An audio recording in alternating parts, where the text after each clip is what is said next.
అంటే ఇప్పుడు మనకి ఏపీలో సీఎం కొత్తగా ఎక్కినాక అధికారంలోకి వచ్చిన వెంటనే అన్ని కూడా అమలు చేసుకుంటూ వెళ్తున్నారు కదా, దానిపైన మీ అభిప్రాయం ఏంటి? ఆయన ఒక ప్లానింగ్ ప్రకారం వెళ్తున్నారు. ఆయన ప్రజలకి మంచి చేయాలని కూడా ముందుగానే ఒక ప్లానింగ్ ప్రకారం సిద్ధపడుతున్నారు.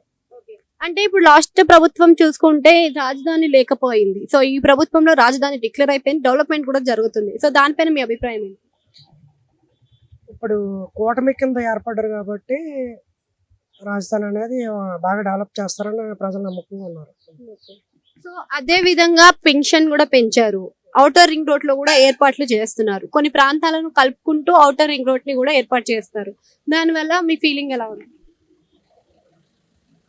ఇప్పుడు రాజధాని అన్నాక అన్ని డెవలప్మెంట్ అనేది బాగా జరగడంనే ప్రజలు కూడా ఎదురు చూస్తున్నారు. కాబట్టి ఔటర్ రింగ్ రోడ్ అనే కంటే పెద్ద పెద్ద సిటీస్ అవి షార్ట్ కట్స్ రూట్లు బాగా ప్రజలకు ఇబ్బంది లేకుండా ట్రాఫిక్ ప్రాబ్లమ్స్ లేకుండా నిర్మిస్తున్నారు కాబట్టి బాగుంటుంది. సో ఇప్పుడు చూసుకుంటే మనకి అప్పుల్లో ఉన్న రాష్ట్రానికి ఇవన్నీ ఎలా అమలు చేస్తారు అని ట్రోల్స్ మీమ్స్ వచ్చాయి కదా. సో ఇప్పుడు చేయగలుగుతారా మరి అన్ని?